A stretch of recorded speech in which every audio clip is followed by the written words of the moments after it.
Coming up on Tech News Today, the strongest, lightest material ever. Will Ultrabooks take over CES and then the world? And Starz might market directly to internet users. But what's the catch? Also, why you'll need to motorboat your phone. Next. Netcasts you love. From people you trust. This is TWiT. Bandwidth for Tech News Today is provided by Cachefly at CACHEFLY.com. This is Tech News Today with America's #1 news team.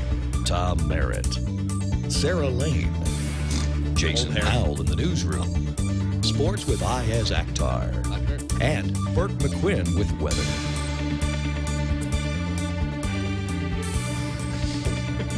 This is Tech News Today for Friday, November 18th, 2011. Tech News Today brought to you by Squarespace.com, the fast and easy way to create a high-quality website or blog. For a free trial and 20% off your new account for 6 months, go to Squarespace.com and use offer code TNT11. Welcome to Tech News Today. I'm Tom Merritt. I'm Sarah Lane. I'm Iyaz Akhtar. I'm Darren Kitchen. And I'm Darren's Jason Howell. Darren's filling in for Burke on weather today. What's the weather like anyway? It's cloudy around the 13 major DNS servers, so if you're in the Northeast, you might want to reroute. Very good. Change your subnet. Yeah. A lot of congestion. Why is it that you weather people are always telling me to change the subnet when I've already gone out on the internet? Well, Tom, if you used OpenDNS, you wouldn't have this problem. We'll talk about it later. Exactly. Let's start off with I can't really. It unnerves me to do the show without the actual intro music. Yeah. Just It's calm funny down. how that Do we need works. it? Calm down. Yeah. You're fine. I agree. No, it just feels like we're still in pre-show. Yeah, I know. totally feel that. Yeah. Yeah. It's weird. Because I dance through the intro. Right. You know. And I watch Iyaz It'll be dance. a complete pre-show Today I show. just awkwardly looked at us from several months ago. With your long hair. With my long hair, it's like a whole different life. Text 235 to TWiT if you like the long hair. Are we doing this because you really want No. Jason to play the intro music? Let's talk about Ultrabooks. All right. Sean, I just realized how weird it felt. Yeah, it is different. Sean Dubrovik, chief economist and director of research for the Consumer Electronics Association, told PC Pro, we expect to see 30 to 50 new Ultrabooks launched at CES. Now, of course, that pales in comparison to the number of tablets we're going to see. They expect around 100 tablets to be announced. But Ultrabooks, the word is in. That will be the thing that everybody's talking about as they head into CES. Now, they always end up talking about a few other things by the end, but there's always one. Let's look a little bit at the history of what the buzzy things have been at CES over the past few years. Last year, it was tablets. Everybody had a tablet. Everybody was talking about slates. We're going to have slates and tablets and all that Motorola stuff. Zoom. Yeah. I remember we all looked at that. It was Android a big deal. tablets, yeah. Android tablets specifically. Android tablets are doing okay in some cases, but a lot of people have gotten out of the business already, less than a year later, and said, yeah, Android tablet's not doing so well for us. Well, I mean, put it this way. The Kindle Fire is the biggest thing to happen in the tablet space since the iPad, and we saw none of that at CES. 2010 was 3D TVs. Now, we all have a 3D TV in our homes now. No. I don't think anybody uses the 3D functionality, but I think most of our TVs have the capability because it's just they crammed it in every dang TV. I left my 3D TV next to my Kin and my netbook. 2009 was netbooks. Oh. So everybody's, that. as we see, everyone on Netbook's netbooks. still surviving. You see that? Actually, you've got an Ultrabook. I guess you could. Kind of. No, it's not. It's not actually part of the ULV spec, but yes. 2008, MIDS, mobile internet devices. That was Intel's push for those little, larger than a smartphone, not quite those are a tablet. everywhere. Mine's sitting next to my OQO. Mm-hmm. And that was ahead of its time. 2007 was kind of a weird year. It was sort of about mobile in general. A lot of people. This was the year we saw the iPhone for the first time. So ahead of that, people were doing phones. Like, oh, the phone space is blowing up. We'll figure out how to take it over. It'll and then be a Apple took it little over computer. 2006, UMPCs, ultra mobile PCs. The reference the said OQO. Yeah. So there we go. I mean, Ultrabooks. God love you. Well, the thing you got to keep in mind about the Ultrabook is it's just a spec from Intel, and the spec actually has a roadmap, and we've been seeing these in Q4. You know, they're defined as less than 0.8 inches at its thickest point, and less than 3.1 pounds. It's got to have battery life between 5 and 8 hours. mainstream cost around like $1,000. No optical drive, of course. SSDs. So it's a spec like mids and UMPCs. Yes. So we could just call it a PC, except for the fact that it's an Intel spec, so don't expect to see a, and it's a trademark, so don't expect to see an AMD version of an Ultrabook anytime soon. But what's exciting about what we'll see from CES is the second phase, if you will, of Ultrabooks here, which will include 30% increases in graphics performance and 20% increases in CPU and maybe some USB 3.0. So that's what you're going to get. I just don't understand. I mean, I understand that the term netbook is not that exciting, and so there was another term that was coined called Ultrabook, which makes it seem like a whole different thing. Ultrabooks are a little different than netbooks. They're allowed to be a little bigger. And the processing is usually a lot better. And it's about thinner, But don't too. you think that just sounds like a next-generation netbook that's Well, we were calling the the MacBook Air a netbook at the time, Yeah. and Apple said no. Well, and now we're calling it an Ultrabook, and Apple still says no. Well, that's back when the first MacBook Air came out. It had a really old processor. At least now it's using the current generation. I feel like it's more about the form factor than the processor. Well, the processors have just gotten better. over That's where the time. line is. It's not an Atom processor in these devices. It's something better. Well, what it is the mobile version it's of the still iPads. like they call it an i3, an i5, an i7,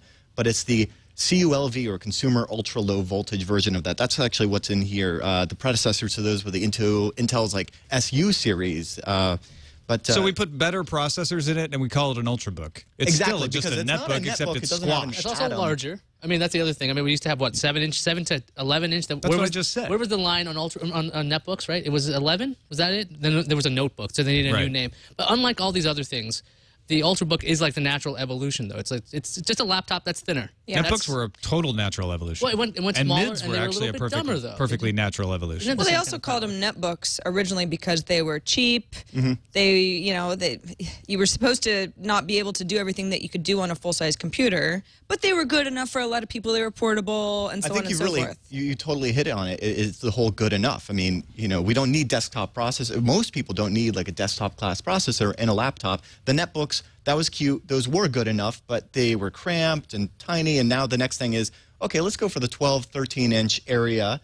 We'll call them, we'll still name them with the i3, the i5, the i7 that you're familiar with, but they're not the true, i7 that you're familiar with. It's the ultra-low voltage version of it, and they are good enough for most things that we're doing. And Intel, like even at Computex, just back in May, was saying, hey, we're really focusing on the Atom line. They're revving it every year instead of every 2 years. So I think this is, like you said, the natural evolution. Which doesn't mean anything. I think these things will fail. I said this on Reporters Roundtable on CNET last Friday. In 11 months, Ultrabooks will have failed. You don't think that anybody's going to buy an Ultrabook that can compete with an Air that's cheaper? I think they will. No. I mean, MacBook Airs are very popular because they have great battery life. The processing power for many people is awesome. I have people telling me, I edit on my MacBook Air. It's great. Works well. It's not exactly the same thing as a full-powered computer, but it's more than just good enough. So if anybody can duplicate that, and especially people who are interested in buying Apple products. Apple is good at selling you a product that you don't think you need until Apple makes it. No one else is very good at that. That's why you don't see a lot of other iPod Touch competitors out there, and I don't think you'll see a lot of other MacBook Air competitors out there. There's been a lot of Digitimes reports out there saying that Asus and I think Acer, they're both cutting back their orders on Ultrabooks already. Exactly. And I mean, these are the first versions of it. I mean, maybe if there's 30 to 50 out there, then it just seems like that's just going to be the form factor. I mean, whether they call it an Ultrabook or it's just a notebook at some point, it's just going to be a notebook. I don't know if right. At a certain point, what's the difference? That's why netbooks had the surge in the fall, is because people are like, well, I just want a laptop. I don't care if it's called a netbook, and they bought netbooks and were like, this is severely underpowered. I need something else. So. I don't know. Intel will come up with something new and stupid for next year. So. Absolutely. Well, actually, they do. For 2013, that's the MegaBook? They've already, no, it's still the Ultrabook, but they've planned to use a 15-watt thermal design processor in there. So that's just a tweak to the Ultrabook standard, though. Well, that's not. They're going to come up with a new form factor. I think Iyaz is right. They're all going to make partnerships with audio companies, and so it'll be like Ultrabook with Beats Audio versus Ultrabook with Monster Audio. I think it'll be caseless computers. Oh, I like that. Made of aerogel. Right. We'll get to that. Second story, Motorola's ongoing patent case in Europe concerning iCloud and Mobile Me had a development today. A preliminary injunction was ruled against Apple earlier this month. That was sort of a default ruling because Apple didn't show up in court. There's some legal reasons for that. It's not as bad as it sounds. It's not like they were late or forgot or something. Today was the day when they needed to be in court, and they were. And Apple stated that it would be liable for 2 billion euros should this injunction hold, should Motorola go on to win the case, which it looks like they will. And under the procedures, Iyaz, that means Motorola has to put 2 billion euros in the bank. Right. Well, I mean, this is what Apple's asking for. That if this thing is overturned, then at least they can get what they've cost. They're not the legal cost, but what it's going to cost Apple to remove this feature from Mobile Me / iCloud, because the patent's involved. Pretty much, Apple's saying, look, we can't work around this. So if we can't work around this, we have to take it out. It's going to cost us a lot of money. But if for some reason the appellate court says, yeah, that lower ruling was wrong, we should be paid for that. So this bail thing, I mean, it's something you can ask for. So it's basically saying, if you rule against us here, and we have to spend 2 billion euros to fix it, Motorola should put that money aside so they can repay us if on appeal we win. That's exactly. Shouldn't they just not actually have to make the changes until the whole thing is done? You would think that, right? Yeah, I mean, that's the thing. I mean, I think this is just a strategy move. It's not really like something that... The judge didn't seem to want to agree with that amount, thought it was excessive. But the judge also rejected many of Apple's defense arguments and attempts to narrow the scope of the patents in question. So it looks like Motorola is going to win this. The ruling is set for February 3rd, 2012. By then, Google may, in fact, be in charge of Motorola. I mean, yeah, the judge went on to say that the technology isn't a standard and there are alternative ways to provide the same services, so it seems like he kind of gets it. Yeah, that it's not worth that much. Also, the judge overseeing the Australian case between Apple and Samsung agreed earlier this week to postpone the trial on Samsung's infringement allegations until March. She's now released her schedule. So if you're planning on attending, you can check the schedule. Plan your trips now. November 23rd, Samsung must identify the products. December 6th, Apple must identify the details of its defense. December 9th, Samsung must submit its evidence. January 14th, Apple must submit evidence supporting its non-infringement and invalidity defenses. February 3rd, Apple must submit evidence supporting its patent exhaustion. And March 7th through April 27th, that's when you want tickets. The final trial on Samsung's infringement case and Apple's defenses. That's when it gets real. It's going to be a good show. Oh, yeah. I hope they run. We should run that live on TWiT. Thrilling. Well, we have the bumper ready for Patent Wars. We can start. We can gussy it up and add Samsung's name on it. And Apple. All right. I see I'm boring you. Let's move on to the Starz deal. President Chris Albrecht announced yesterday that it would launch an application similar to HBO Go for various devices, likely including smartphones and tablets.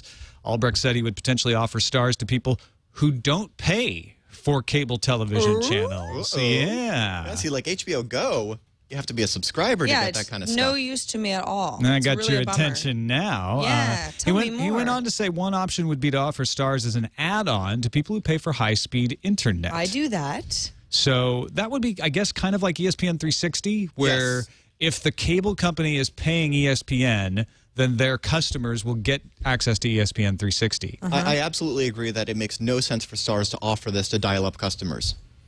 Sure. Yeah. Not at 320 by 240? No, like not 10 even frames at a second? 15. How are you going to get... Anyway, yes. Well, I think Starz has hit on something brilliant here, but tell me if this violates some sort of precept of net neutrality. They're saying instead of doing the ESPN 360 thing, or instead of marketing this directly to consumers, we'll get the cable companies to let us do this because we'll let them sell it. So, right, the cable companies are going to tell Starz, you can't sell your video directly to the customers and still expect us to cooperate with you on our cable networks. But if Starz comes and says, look, you'll still get money because you'll sell it as an add-on to your internet offering. Well, isn't that how it's typically worked with the cable companies on the TV side beforehand, where they sell channels in packages to their subscribers? Yes. Do we want the internet to work that way? No, absolutely not. But do we care if the cable company sells us access to something on the internet? I mean, how is that different from Hulu Plus? Well, I see. It's no different than them offering the subscription directly to the consumer. It's just that they make a deal with, you know, a Comcast or a Time Warner so they get a larger subscriber base because I can't imagine that this is very viable for them to go to the individual subscriber like Hulu does and say, hey, give us money every month, and that's not going to work. Why wouldn't it? Well, because I mean, they had a deal with. That's how they've traditionally done it. Is like even with Netflix and with all of the cable companies, they sell it to that entity, and then that entity has their own subscribers. Well, yeah, it's a little easier to get somebody to add a service on. It's a B2B transaction, not a business to consumer. When you're adding another service to your cable service, it's not that big a deal. But if you have to put in your credit card information for a brand new company, Starz or Hulu or Netflix or whatever, there's a bit of a barrier there, right? Well, do I want to subscribe to this? Do I have to do this? If it's through your cable company, like, oh, by the way, if you go to tier 2, we'll just add it to the bill. We'll give it to you. But a lot of people use the do word that. tier there, and all of a sudden, tiered internet. That's then, exactly what we don't want. But we're not talking about prioritizing the video, or would we? Theoretically, though, it wouldn't necessarily be prioritized. It's just about the authentication. I mean, yeah, that's pretty much how, isn't that whole TV Anywhere stuff works anyway? Like, you have to authenticate that you're working with this, you have the same ISP or the same cable company. So We've seen this before with like the Olympics, where if you weren't a subscriber of the cable, if you didn't have cable TV service, you weren't able to watch the streaming. Right. And that's the way HBO Go works. It says you have to authenticate. I think this could be more elegant. You install the Starz app, say, on your tablet, and then you launch it, and instead of saying, oh, pick your cable provider from this drop-down menu and now log into the cable provider and authenticate, it just says, oh, I see you're on a Comcast modem. You have access. See, I'm actually more interested. And we charge it to your cable bill. I'm more interested in the prospect of Starz going to Netflix competitors like Amazon or Blockbuster, because which he also talked about. Well, because those are already services that have subscribers and have already built out their infrastructure, where you can get Amazon on your Google TV and on all of these different devices.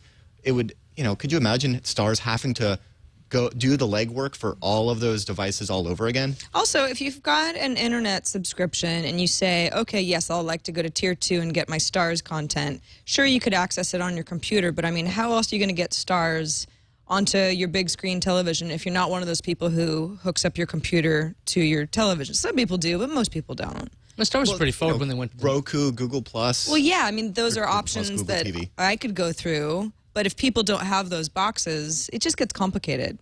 Well, if people don't have those boxes, they can get Starz on their cable box through the old school way.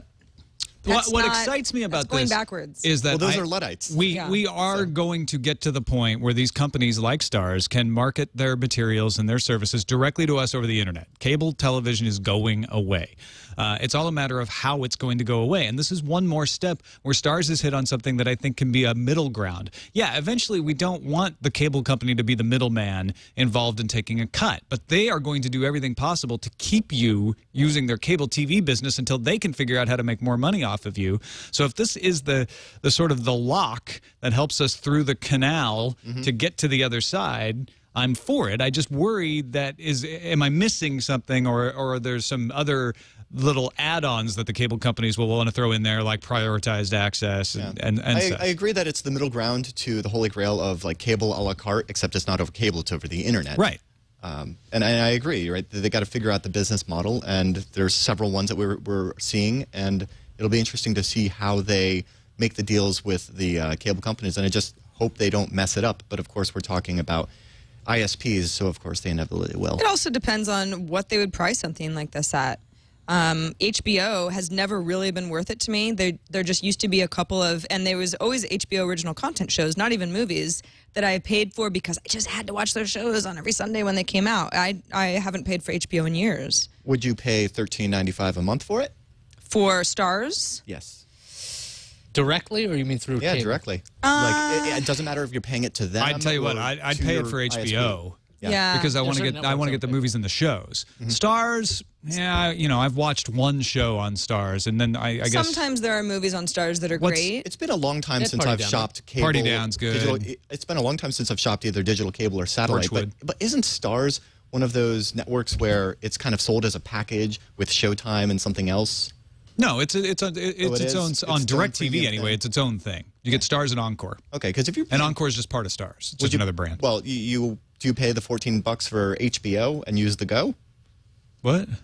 Well, or whatever the fee is. Do you do the HBO Go? You were saying that you would pay it for HBO. Yeah, I do pay for HBO. So you would presumably... I would prefer if there was not good to enough have content. to buy DirecTV to pay for it, though. I see. That's the difference. Well, that's the nice thing I don't have here a is choice. You I would have probably already have an internet connection, so you would pay your as long ISP. well, but okay. And there's where one of the problems comes. Is if this is only available through cable internet. I mean, Yes. most of us don't have a Could be choice. DSL. So it's not a problem yet, but if we want competition, that could be a problem.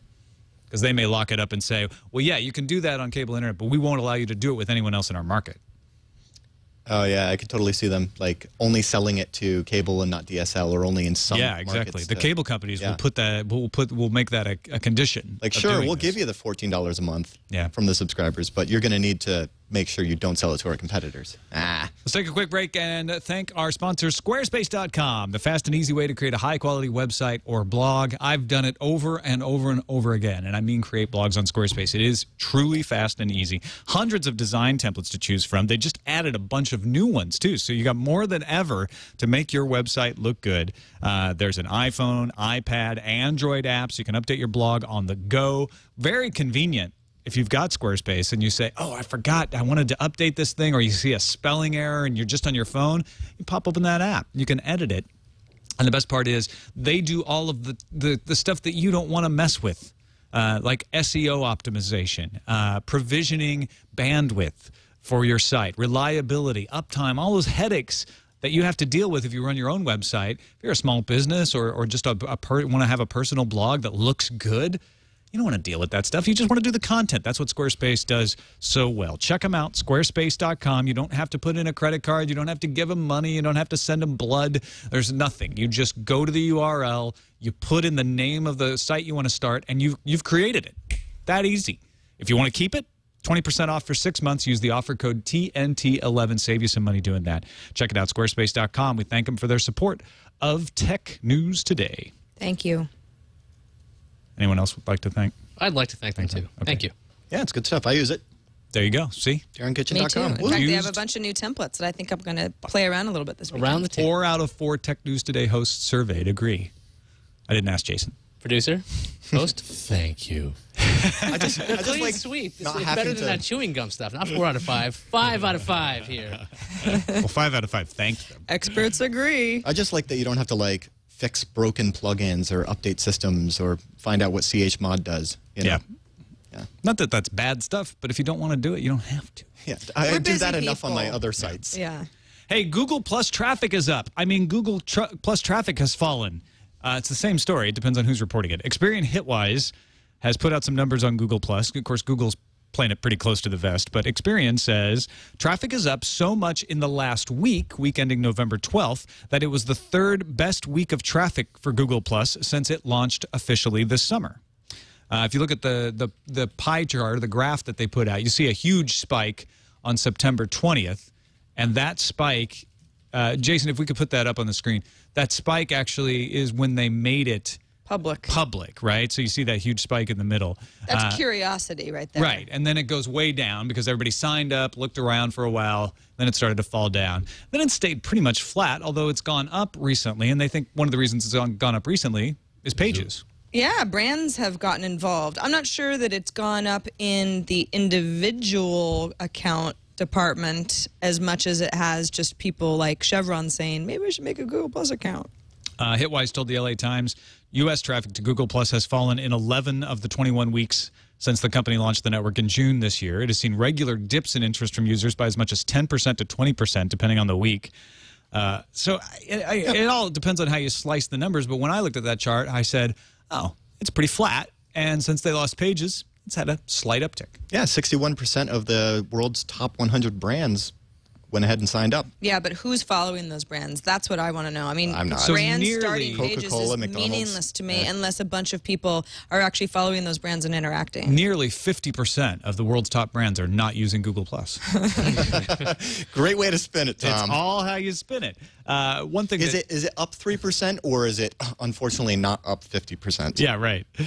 Twitter-like trends have been added to Google Plus. Now, when you do a search, the results page's right sidebar displays the top 10 most popular topics on the social network. So let's do a search here on mine for Iyaz Akhtar. Totally not trending today. What are people saying about Iyaz Akhtar? Nothing. Well, it gives me Iyaz and Merlin, his wife. But then over there on the right, you see that trends. Joe Paterno, Natalie Wood, Breaking Dawn. Breaking Dawn? Oh, yeah, that's the Twilight movie. Regis Philbin, who just, did his last show. These are not anything that is supposed to be trending that's related to Iyaz. This is just general. That's a good point. These are just the overall trends on Google Plus. These are what people are talking about. Kill Natalie It's one of the weird things is like I just want to look at the trends, but I have to do a search to make it come up. You know what you're not going to find, Tom? The trends about I-70 in Greensville, Illinois, because they have not rolled out location services to this. Why would there be a trend about I-70? It could be backed up. There's only 2 lanes. I like trends in Google Plus. I think that this is right now. I think it's a really good idea, and it'll help kind of expand what people are talking about. Yeah. The problem with what's happened on Twitter is that trends have become 75% dumb. Where people play little trend games or talk about stupid stuff. Yeah, the trends here are so much more understandable than the ones I see on Twitter. Right, but that's because I think it's because there are a lot of people not using Google Plus and making trends dumb. Because that's what happens when too many people get involved. On Twitter you can use a fake username, and on Google Plus you have to use your real name? Well, that's definitely part of it. So people are less likely to write. Then again, it's hard to compare the two because Twitter, we're constrained, and so everything that you think of has to be, okay, well, how am I going to say this 140 characters or less and add a hashtag and participate in trending topics? Google Plus doesn't have those restrictions, so maybe I'm being pessimistic thinking that eventually trends will be ruined there also. So the more popular it gets, the worse it's going to get. Well, that's historically I do feel that way. You know what else is trending is SOPA. Have you guys seen? Nice transition. SOPA is our next story. Business Software Alliance backs SOPA and is made up of big tech companies like Microsoft and Apple. The Business Software Alliance backs SOPA. That's what I just said. So by association, Microsoft and Apple back SOPA. A lot of people are making more of this. This is the Business Software Alliance. They set their own agenda. But Adobe is part of this. Corel is still in existence. Kaspersky, McAfee, Rosetta Stone. Basically, if you look at this, what struck me is anybody who is in support of DRM supports the Business Software Alliance. That makes sense. And therefore, the Business Software Alliance is looking at this as a way to support. What do you use DRM for? To stop pirating, to stop illegal copying. They're going to support SOPA, even though it goes way beyond what we need for the industry. So, we've kind of had this idea that it's the tech companies against Congress, and there's a couple of things like that out today that's showing, well, there's a lot of tech companies on the side of the Stop Online Piracy Act. In fact, a Reddit user discovered a document hosted by the Global Intellectual IP Center that shows that Sony, EA, and Nintendo are part of the organization, which urged the inaction of SOPA-like measures to Congress. That also makes sense. Game makers, they don't want games to be pirated, right? Now, on the other side, some Congress people are moving against SOPA. We mentioned Ron Paul and Nancy Pelosi on the show yesterday. Strange bedfellows there. I'm trying to imply they're in bed, but strange. Let's just leave that. Professional partners. California Representative Darren Issa has told The Hill newspaper that the House of Representatives Anti-Piracy Act has no chance of passage. He's against it as well. So he's a conservative. So you got a libertarian, a liberal, and a conservative all joining forces to say this is bad law. It really is nonpartisan, this issue. It cuts across party lines. Karen Kwiatkowski is running for Congress in Virginia's 6th District, a position currently held by Representative Bob Goodlatte, although he spells it good latte. And I think that would probably be good for his campaign. She is using SOPA in her campaign materials, accusing him of wanting to give the government control and censorship of the internet because he supports SOPA. Yeah, if there's one thing people like, it's people not mucking with the internet. I wish this was an issue where you could just say, oh, well, 208.67.222.222, otherwise known as OpenDNS servers. But even with that, even if this were to pass, OpenDNS would actually be made to police this and update their DNS servers as such. And encouraged to police it on their own without judicial oversight. It's just super lame. I mean, we'd all have to go and get Mafia Fire the Firefox or Chrome plugin that actually shows you those. Remember those ICE, those domains that ICE was having nixed? Well, that's what that Firefox plugin is all about, is getting those back. Because who can we trust with DNS now? Well, at this point, it looks like there is a chance it might not actually pass the House. And there was always doubt that it could pass the House and make it through the Senate. But I think earlier this week, everyone assumed it was going to breeze through the House. And there has been so much opposition and outrage about it that it looks like it actually may be stopped. Well, Representative Iyaz certainly doesn't think it's going to make it. Yeah. And he's not a spring chicken as far as Congress goes. He's been around the block a few times. Finally, the world's lightest material has been unveiled by U.S. engineers, and it's very strong as well. UC Irvine and HCL Labs claim to have created the material. It's tiny hollow nickel phosphorus tubes arranged into a microlattice. So that's a uniform lattice, which is actually unusual in these kinds of light, strong materials. Usually it's the randomness of the pattern that makes it strong, but in this case it's organized. 99.99% air. Wow. So when you see that 99.99% uptime on an ISP, think of this go look at a picture of this lattice and think of all of the things you can see as the downtime. That's 99.99% personified. Or to really simplify it, you can think of it as being just 100 times lighter than styrofoam. Right, but I got distracted. Thank you for bringing me back. Extraordinarily high energy absorption properties, density of 0.9 milligrams per cubic centimeter. Cubic centimeter. I'm back on SOPA. Cubic centimeters. Yeah, they say that the first time that they actually carried out the stress test, they noticed that that the material actually did become less stiff and less strong. But with repeated stress tests afterwards, it pretty much just stayed there and made little difference. Meaning, after the first impact, it's pretty much not going to get any more squished. Could be used for batteries, as electrodes. Could be used as shock absorbers. And you'll see it in the 2013 Ultrabooks, I'm telling you. So you're going to see it. It's going to be super light, super thin. The image is really cool on BBC. They have it on top of a dandelion. You could spill your coffee. Yeah, on top of a dandelion. And it's not crushing it. I mean, and I hate those Just think about it this way. You could spill your coffee through your Ultrabook. It would just go through the other 99%. In this case, the 99% being... Cool I wonder how much impact. I know that after the initial impact, the material doesn't break down. But let's just say you had an Ultrabook made out of this. What would typing on it for 10 minutes do? Well, I think because whatever it does, it would just stay that way. It'd be like a good pair of jeans where you gotta work it in. You know what I'm saying? Like, that's actually, I almost like that idea. It's pre-broken in. That's the expensive one. The indentation of your hands. I'm just breaking in this new Ultrabook. A good pair of Birkenstocks. Yeah. We want to point out the research will appear in the November 18th issue of Science. That's today's issue. The research was funded by DARPA. And credit where credit's due, Professor Julia Greer of UC Irvine, along with Caltech postdoctoral scholar Jane Leon, as well as Alan Jacobson, Adam Sorensen, and Bill Carter from HRL, and Anna Torrance and Lorenzo Valdivit from UC Irvine all worked on this. So nicely done. Looking forward to, I don't know what should the brand name be of this nickel phosphorus tube microlattice? /dev/null. /dev? I get the /null part. They need to figure out how to magnetize all this stuff, or they're just going to blow away in the wind. I mean, light is great, but you got to anchor it somehow. Yeah, you're right. Some of those, some of these Ultrabooks, you open the screen and then it starts falling over. Throw it overboard. Let's move on to the news fuse.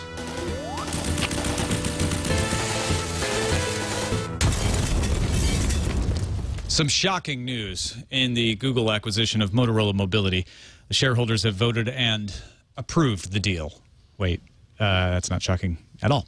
After all, Google offered a large premium to shareholders. How close was the vote? Well, approximately 99.99%, actually it's just 99% of shareholders voted. So the same amount of air that is in a microlattice voted for the $12.5 billion acquisition. Oh, nobody cares about Google or Motorola Mobility. Well, Let's talk porn. Yeah, that's what we care about. Two companies behind a plethora of porn sites like YouPorn and Pornhub. I don't know those sites. I've never been there. I've just heard that they exist. Are suing ICANN and ICM Registry, saying that the two are engaging in monopolistic conduct arising out of the establishment of the .xxx top-level domain. One of the companies alleges that the domain causes an unnecessary cost on everybody. The suit was actually filed on the 16th, and ICM has issued a statement saying it would vigorously defend their position. That's the actual quote. I didn't make that up. Vigorously. Their position. Apple has filed an amended complaint against Amazon over its trademark to App Store. Now, Apple claims that since Amazon announced the Kindle Fire, Amazon has changed the way it markets its own App Store. Before the fire, the store was called Amazon App Store for Android, and after the fire, they dropped the for Android part in its marketing. Apple's already tried to get Amazon to stop using the term, but a U.S. district court didn't buy Apple's arguments earlier this year. And a hacking attack wound up breaking a city water pump in Springfield, Illinois. Somebody managed to get access to the city water utility control system first by hacking into a vendor that provided software to the city's control system, and then from there, the pump was repeatedly turned on and off again, causing it to break down. The IP address of the hacker points to a location in Russia, and the attack was discovered on November 8th, but the remote access may have started as early as September, thus proving that the old adage, have you tried turning it on and off again, may have destructive results. Google's freshly launched Google Music service now has arrived on a device that has tens of people excited, Google TV. The new Google Music app lets you stream music from the cloud service. It can even play music in the background as you navigate around the menus. You will need the new Android 3.1 software on your Google TV before you can download the free app. So Logitech fans, just keep waiting for them to put out the update. That's me. Awesome. Maybe one day. Somebody from Logitech told me that they don't want to put it out until they've squashed enough bugs, and that Sony just went ahead and put it out anyway. But I don't know if that's true. Oh, live a little, Logitech. TechCrunch reports that Facebook has an interesting motivation for its eventual IPO. It wants to reward its employees who have stuck it out with them. When a company reaches over 500 shareholders, it is required to file public financial reports. Many companies decide to go public around that time since their information is now public as well. TechCrunch's sources also tell them that Facebook expects to go public early next year. They want to make sure people just don't run away. Here's your payout and run away. It's like, no, just stick with us. Yeah. Wolfram Alpha, one of the internet sources that powers Siri, has added a new feature. When you type in flights overhead, Wolfram Alpha will attempt to locate you and then cross-reference that with airline information. So then the site will give you the airline name, the flight number, altitude, angle, and even the type of aircraft that's flying over your head. Right now, this search only works in the U.S. Dude, that is so wicked. Just think with the proper Yagi antenna, you could point it at the plane and maybe get some go-go in-flight. Yeah, you could actually, you might be able to actually pick up transmissions. Yeah. If you live near an airport. Ooh. I used to. I don't know. Maybe no script's blocking this. I'm trying to find out what's overhead right now, and I'm not getting anything. Well, will you check that? Here we go. Oh. Kaiser Flight 88, SkyWest Airlines 6326, and Flight 5333, N74GW. That's probably a private jet, and LN Flight 661, all above us right now. Wow. I love November 47 Gulf Whiskey. It's my favorite. Anyway, Charlie, I'm going to butcher this name, Is that his Demersion? nickname? That's weird. Anyway, over at semiaccurate.com, says that Apple had worked on an AMD-based MacBook Air. He says that the Lieno-based chip, with that, the users could expect some serious graphics power at the expense of some CPU power, and ultimately a supply issue was the reason why Apple decided to go back to Intel, but Apple is still apparently interested in using AMD as a supplier. Well, take this, Apple. Apple may have received the patent on slide to unlock, but Google just received a patent on touch gesture actions from a device's lock screen. That means that Android's default unlock mechanism is protected. So Android users, you don't have to worry that your lock screen will get some wacky new mechanism due to those silly patent wars. Google's got you covered. No shake to unlock here yet. Or face to unlock. Or shake your face to unlock. You're going to motorboat your phone, are you? Only if there's two of them. Register a domain Hey, name now. Let's move on to the randomizer. Randomizer. Motorboat your phone. Now, I need to recover. given the thrust of our discussion to this point, We done don't wrote the take show. this wrong way. This is the headline on IO9, or Gizmodo. What does the moon smell like?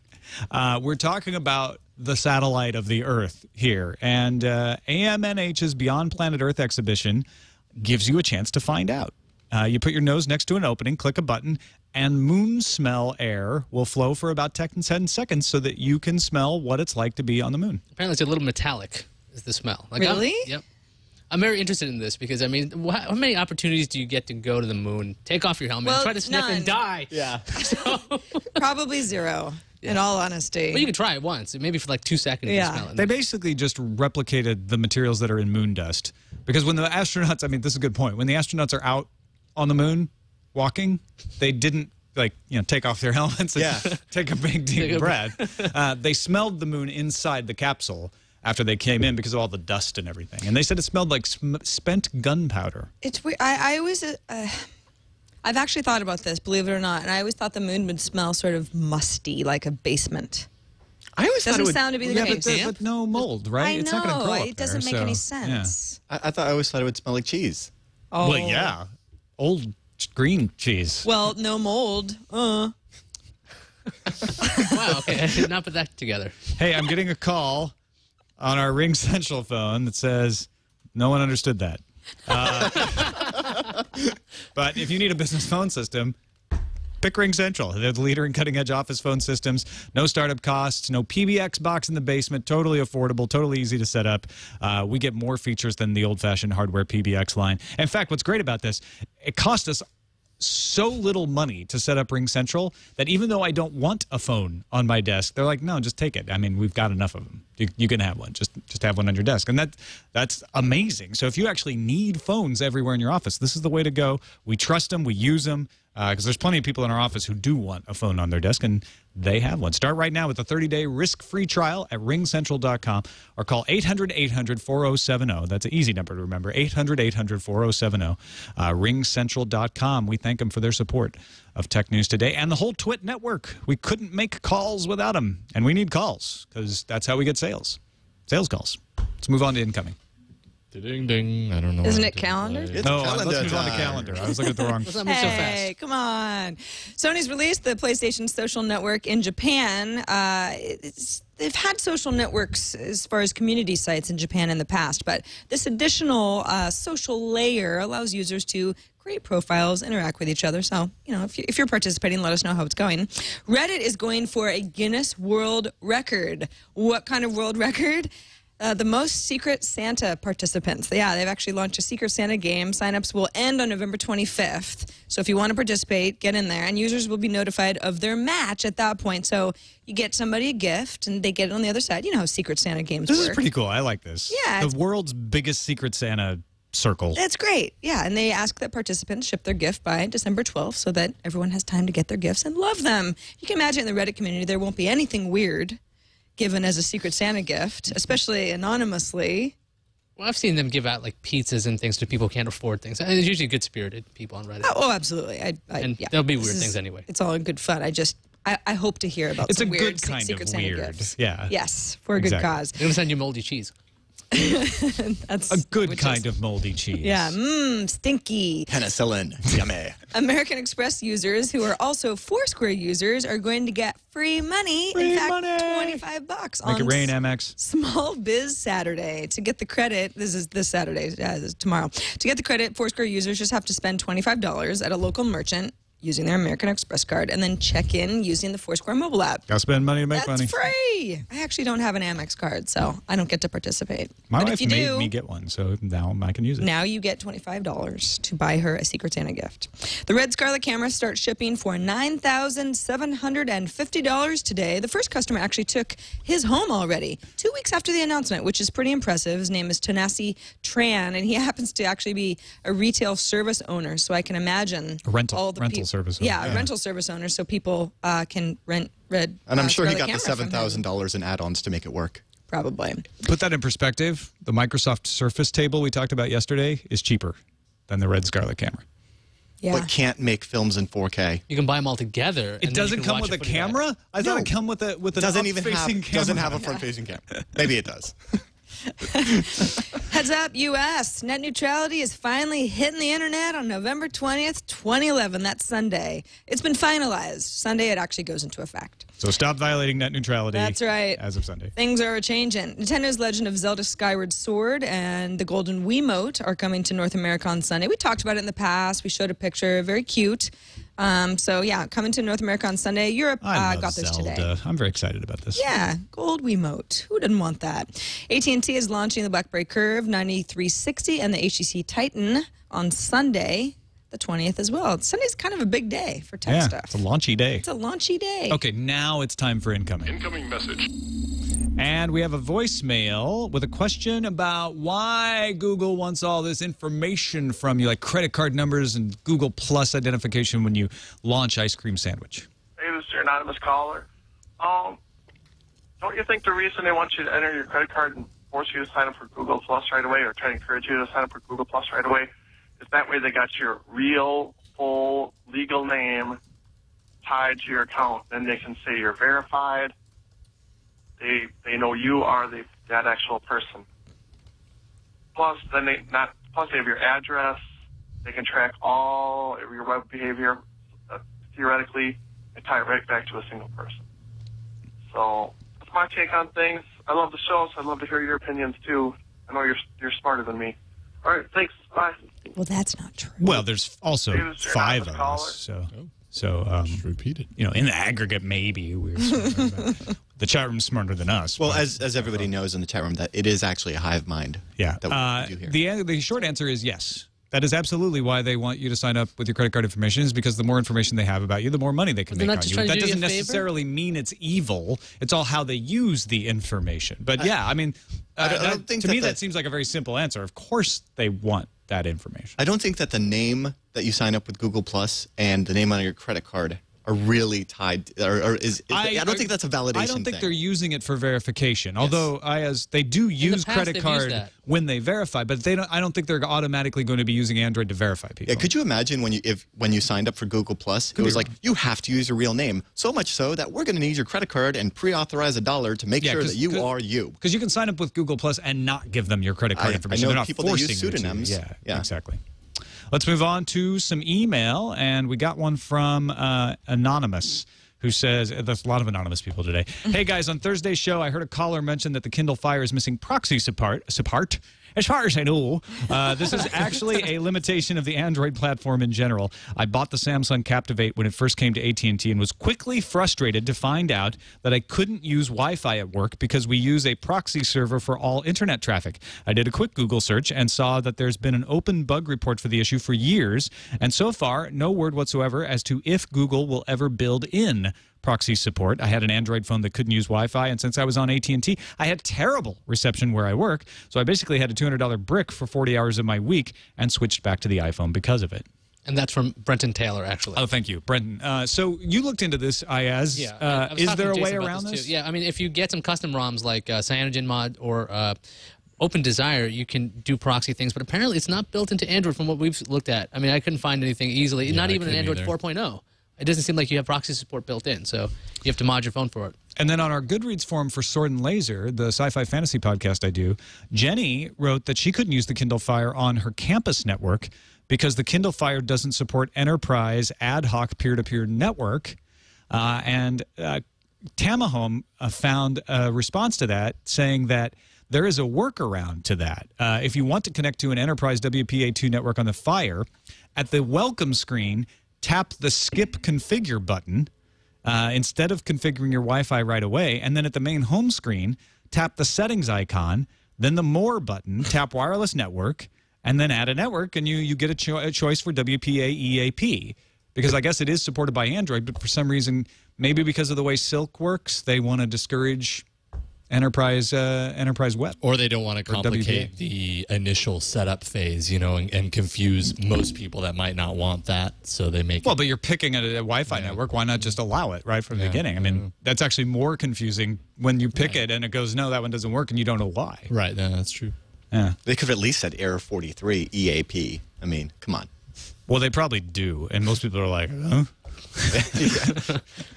And exactly that tone. They're like, fire good. Fire not good. Fire not connect to Wi-Fi. Fire Don't know why. Fire bad. And Fire instead not of just bad. turning it off and on again, they actually have to tap all those things. All right, thanks everybody on our Reddit. TechNewsToday.reddit.com is our subreddit. Go there, TechNewsToday.reddit.com. Join over 3,000 like-minded folks who love technology news and want to tell us what stuff they'd like us to talk about on every show. We appreciate everybody that goes in and not only submit stories, but the folks who vote things up and down as well. Don't forget, coming up on Monday, we are going to record live at 10 a.m., we're going to record live at noon, a special edition of Tech News Today that will be put in the feed on Thanksgiving Day called our incoming special. So the entire show will just be us responding to your emails and voicemails. You have until 10 a.m. to send us an email and voicemail on Monday, November 21st. So until 10 a.m. November 21st, Monday, 10 a.m. Pacific. But get it in now. Don't wait, because you know what? We might skip all those. We might just get really tired by 10 a.m. Better to get them in early and send us what you think we should talk about. And it doesn't have to be particular questions. It could be comments. Could be things you've always wanted to know. Yeah, send in, where does Iyaz get his ties? Sending your voicemails, videos would be good too on YouTube. That'd be great. Yeah. Yeah. Keep them short. Exactly. 30 seconds or less. Of course, you can find us on the web at twit.tv/TNT. You can email us your questions for the incoming special, as well as any other email, to tnt@twit.tv. Yeah, that's right. Oh. You're not playing the music because I forgot to tell Darren. Darren's got something new to announce. Dude, check it out. If you just say so. Why do you make me guess? Jason's just staring me down over there like, no, I'm not playing the music till you figure it out. Whatever. Tom, I got one of these. Go for it. I got one of these for you. You're going to love it. If you've been familiar with Hack 5 for a while, you know that we love the Wi-Fi Pineapple. We just developed the latest version in times for the holidays that makes it super, super simple to do all sorts of fun man-in-the-middle Wi-Fi attacks over at hack5.org. Find the awesome segment of me in a pub showing you all sorts of fun hijinks. Excellent. HAK5.org. So, boom. Back to twit.tv/TNT. And I was trying to segue from the deadline special, the incoming special, to the, you can email us, TNT@twit.tv, or give us a call, 260-TNT-SHOW. Natalie Morris joins us on the regular show on Monday at 2:30. We'll see you then.